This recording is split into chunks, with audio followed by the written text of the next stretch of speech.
and that's the American way.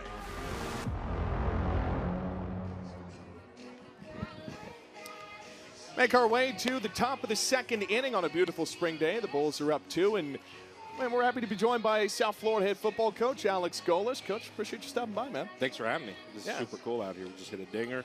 Rolling. Great vibes out at the spring game. Mentioned this time of year, wrapping up spring football. Had a sold-out Corbett Stadium, about 100 recruits in attendance, and overall a great day for football. Yeah, it was a fun day for football. It's like I said it's like anytime you get to play football on campus, it kind of gives you the, I don't know, the tingly feeling of like, man, we're just years away from being able to do this every week. But really, really cool environment. The athletic department did a really good job of setting up a street fest, and for our recruits, it was a huge, huge day. We ended up leaving that game with a bunch of guys really excited about it. Yeah, it's great to hear. And then you also have a lot of young guys in the program who performed really well in that spring game. Just what excites you for young guys to take advantage of that kind of opportunity? Well, for our freshmen and guys that have not been able to play in front of a crowd, even our transfers, it's an opportunity for those guys to play in front of a crowd. It's for us an opportunity to get off the field and let those guys do what they do for the first time really the entire spring and the last time before we get to go do it in person in the fall. Yeah, and some really great news to hear is that Byram's back at 100%. Byram Brown, the starting quarterback from last year. Heard he put on some muscle. He's running, about 22 miles an hour now is what somebody told me. Just having that guy continue to develop and be such a big part of the program.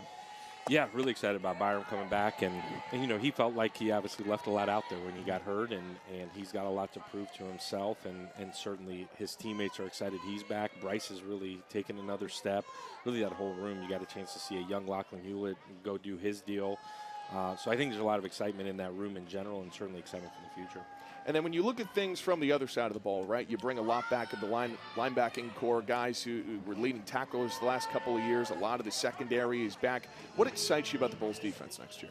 I think just taking another step. We got here 2.5 years ago as the worst defense in the country, and you're like, well, we can't go anywhere but up. And we've taken steps over the last 2 years to play elite defense. And, we still have one big giant step to take in terms of both run and pass defense, but we want to play elite defense here. The elite teams here, the teams that were in the top 20 in the country here at USF played elite level defense. And those guys continue to work. We do. We got a lot back. We continue to bolster through the portal here on the D-line, which we needed to do. And man, we're excited. Got a lot of leadership back. That's probably more than anything is the leadership on that side of the ball is ready to take another step here. Yeah, Reyes walks in the first at bat of this inning. And, Coach, you talk about that culture and taking the next step. Back-to-back bowl wins. Of course, we all remember the thriller on Christmas Eve this past year. What is the biggest key to building culture now going into year 3? Yeah, I think the biggest thing is when it becomes player-driven. I think anybody that's been in any sort of leadership role will tell you that that's when you know it's shifted.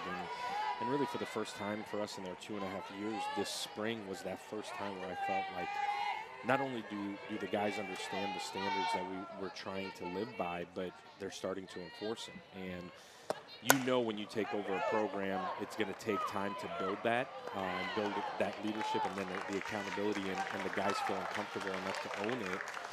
This is the first time that in my time here that we've seen it actually come to fruition. And that's how you feel like you're taking the next step from a culture standpoint. Well, Coach, I got to ask you about the line. I was a lineman myself. Love the big guys up front. You bring a lot of them back, 4 guys back, also added a couple of transfers. Of course, that's always key in any offense. How do you see that group being successful going into this next year?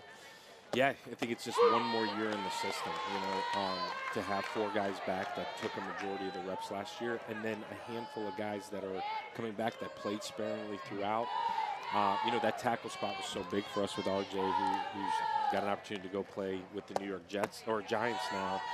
That spot's really big for us to fill. We obviously took 2 guys in the transfer portal who have played tackle at this level and have started games that can compete there and have some position flexibility. But we also have a bunch of young guys that we've brought through the program here for the last 2 years now. I think anybody that's played ball knows offensively you go as that O-line goes. And for us to get a group back that's played that many snaps together hopefully will equate to an elite running game and protecting the quarterback, which is a step we got to take. Well, you mentioned the NFL opportunity there this year, the spring game, and years past. You get so many alumni back, including guys who play in the league.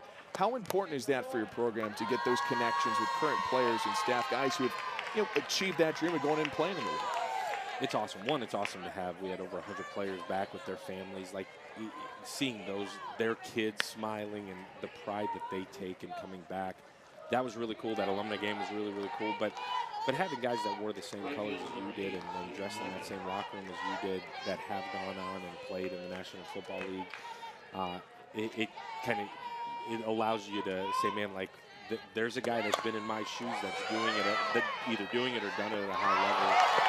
This throw gets away to the sidewall after the hit by pitch. UTSA takes advantage. One run is in. It's all the way in the corner. UTSA's got the lead and stopping all the way at third base. Roadrunners have evened it up in only a flash, so a bit of a precarious spot here as UTSA taking advantage of miscues. This has been a theme all weekend, the errors and the miscues. Gathy Garcia-Soto trying to rush the throw, coming in just a little bit high. And that has been the story of the weekend, errors in inopportune times. So now UTSA with a chance with a runner in scoring position, normally one of the most athletic in the league, putting that on display, just a little too much zip on the ball. They'll call time for a moment here. And Coach, one of the big news points this week was the final price confirmed on the stadium. You alluded to it earlier. That is one of the big developments that's coming in the near years, and now it's just another step in that direction to, as you said, an opportunity to play in an on-campus stadium. Yeah, it feels like it's been one board meeting after the next, and there's a fence up, there's people moving and shaking back there. I'm excited for some cement to get laid down, but just as much as the stadium, the football complex, man, I think when people see what that final project looks like, I think they'll be shocked. I've told recruits for over a year now, and I mean this from the bottom of my heart, that's going to be one of the best football facilities in the entire country. We'll literally stack it up against anybody, and then you put a stadium right behind it, and that experience for our guys is going to be incredible for the future of the program, the future of this entire athletic department. I think when you look at the investment that's been made and the investment that continues to be made, we're taking a back seat to literally nobody nationally, and a lot of credit goes to certainly MK and our president and Ms. Rhea, but Will Weatherford and the investment that he's made in these student athletes and the future of our programs. Well, we look to the future in college football season. It's right around the corner. It'll be here before you know it. The Bulls are going to lift the lid on the upcoming season with Boise State and Raymond James, a playoff team from last year, also taking trips to Florida and Miami. What excites you about this schedule this season? Yeah, I think you find out really early in the season where you kind of stack up. Like you said, a team that made an incredible run through the Mountain West and in the playoffs to start off right away. And you'll know exactly where you sit in college football when you get done with 3 weeks. I think our guys, the one thing that's exciting is playing in state at Florida and Miami. You've seen us play the last couple of years. They'll take a backseat to nobody there either, and they'll go and fight like crazy. And for a lot of our guys, they know these kids at Florida, these kids at Miami. They grew up playing against each other. It's going to be an incredible, awesome first 3 weeks, with the big focus now finally being able to shift to Boise State on a Thursday night at Radio. Well, it's going to be absolutely electric, Coach. 2 outs in the inning here. We appreciate you stopping by as always, and best of luck with everything coming up. Thanks for having me, and we got to go get this one. Sweep. Let's go. Well, the Bulls got to get it out right here. 2 gone in the frame. Runner at third and long. Trying to find the zone here and keep this a tie game.